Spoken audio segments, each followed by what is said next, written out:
What's up, guys? Welcome back to the channel. You're gonna have to excuse me looking a little bit of a mess right now. I just got off work and decided to jump right back into working on the car. So I explained all the things that are kind of left to do to get it all buttoned up and running in the last video. If you didn't watch that last video, go watch that so you can get up to speed as far as what I need to do in the process, everything like that. What you missed within the past month, because I took a little bit of a break. Right now I'm gonna get started on, so I decided with the cam chains, I'm just gonna check timing real quick. It's so easily accessible with it in service mode and the front end off. Like I just gotta put it at top dead center with the belt timing, put the cam lock bar on, the crank lock pin back in, and then I'm gonna pull the valve covers off and I'm just gonna check the timing. A good buddy of mine, Tom Whipple, is gonna come over. He's very familiar with these cars. His front yard's probably got like 12 of them. he's got a pretty big knack for anything Audi. He's a very intelligent feller. He's gonna come over once I get the valve covers off and confirm with his knowledge and his eyes that everything on the cam chain time side is correct, and if it is not, he's gonna help me fix that. So as of right now, I'm just gonna work on getting to the valve covers and getting them off, getting the motor set top dead center, and then at that point I'll be kind of waiting until he's available to come over. So I'll kind of knock out some other stuff, like probably get the fuel filter out if I have the availability. There's some wiring that needs cleaned up on the fuel pump and stuff, and I'm not gonna pull the motor back out quite yet, because with it where it sits, like roommate got a bike and stuff, there's not much room in here for me to have the motor out for an extended period of time. So when I pull it to fix the leak and the linkage issue, I want it to be like back in that night. So I want to get the cam chain timing like corrected first while it's in car, and then pull the motor and figure out the rest of the stuff. This is probably after the fuel issue leading to the bay. We got some stuff ahead of us, but we're gonna get right to it. All right, so essentially for the passenger side, it's pretty simplistic to get to the valve cover. You obviously undo the coil packs. I'm gonna get to that. Feed line, return line. You got this line right here. Got to take off part of the spider assembly. So these are, God, I hate these with a passion. Let me tell you, these you gotta like squeeze it and pull, and it just is even though that sounds simple, it just never works out that way. So gonna work on getting all that stuff off real quick and get this valve cover off, and then go over to the other side. So now that this side is basically ready to come off, I've decided I'm not going to completely pull them off until Tommy is ready to come over. That way I'm not getting all sorts of dust in there and yada yada. So I'm gonna move on to this side, take this side, all this mumbo jumbo off, this pipe right here. Really over here, it's not too much to come off as far as what's in the way. Same stuff, essentially. So I'm gonna get to getting all that stuff off, and then I'll probably mess with something else.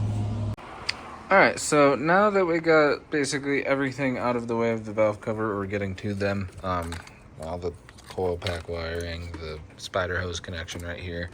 Now that that's all out of the way, I'm actually going to move to a different issue. Because as I stated, I'm gonna wait until my buddy Tom's ready to come over. So essentially, if you guys remember, I wired in a fuse right there, a relay. Only because after talking to a couple people, they said sometimes a Walbro 450 pulls a little bit much amperage and it can cause some electrical issues. When Jacob was here and we were diagnosing some of the fuel issues, we kind of just like did away with that. He says, in his opinion, it's just it's an unneeded aspect that can cause more issues and kind of adds more to diagnosing a fuel issue such as what I'm having. So I got to clean up the wiring on that, and then really all that is left that I can do before we pull the motor out and fix the leak in the trans issue is the fuel filter, which I need to go get a triple square, I believe, at some point to do that. So I'm going to tackle the electrical issue, and if I have time, I might go and get a triple square, get the fuel filter out, and we'll go from there. But right now, I'm going to get on the electrical stuff. So, as you can see, you got green going to green, brown to brown. So that is all buttoned up back here. So it is actually the next day.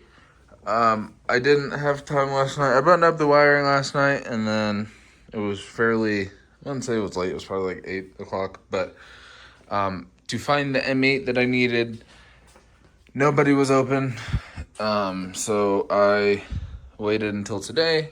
I was actually supposed to work today, but it's super rainy out in Colorado right now, so it didn't work. I went and got the tool that I needed, which is this little guy. I don't know if you can see it, probably not. It's not going to focus. But it is a M8 triple square. So essentially, I got one, it had it ground down. Not ground down, but I essentially just chopped the top off of it.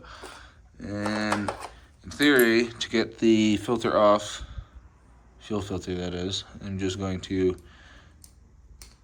stick this on the filter bolt and then stick my little ratcheting box end wrench on there and just, do the damn thing. So that's, sounds a lot easier said than done, but I'm gonna start on that now.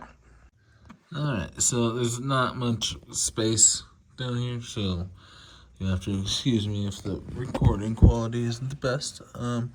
So essentially, to get the filter off, if you look right over here, that is the bolt for the bracket that holds the filter on. As you can see, there's not much room here, so what we're gonna do, from the recommendation of others and a YouTube video from the B5 guru Justin, I'll link his channel.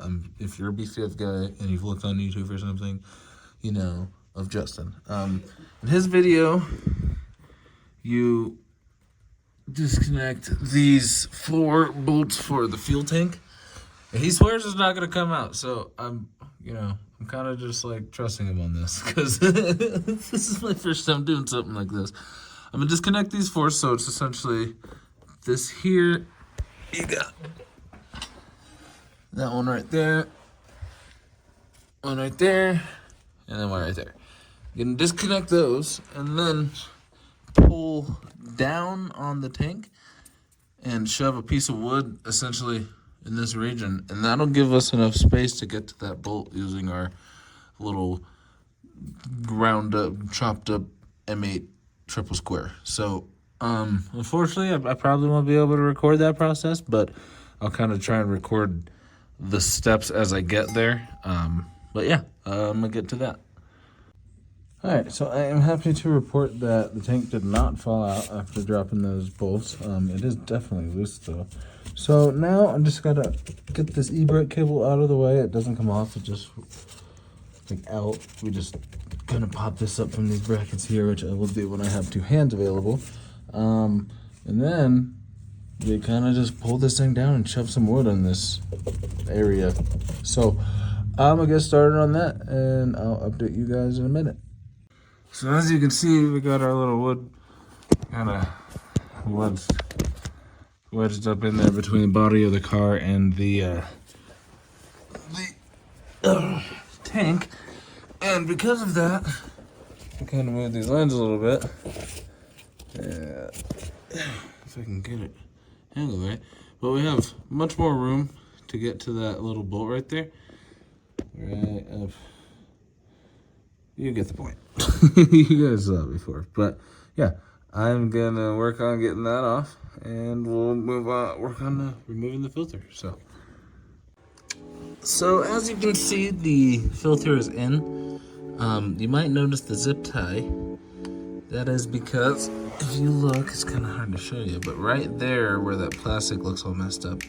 So I thought that I was spinning and like loosening the bolt, but I wasn't. I spun it for so long, and essentially I drilled a path out of where the bolt mounts, like the bolt hole. So excuse me. On AutoZone, after looking into it a little bit, it turns out that like most people just zip tie these in. So what I did is I just kind of like ran a zip tie around this thing, and then through the one side of the bolt hole that is still solid. And I mean, like, yes, it's not ideal, but like I'm still gonna get them out. It's not going anywhere. So all that's really left is to mount the fuel strap brackets again, And then you can see, I mean, technically I could see if I have fuel right now, but I do want to get that bolted up.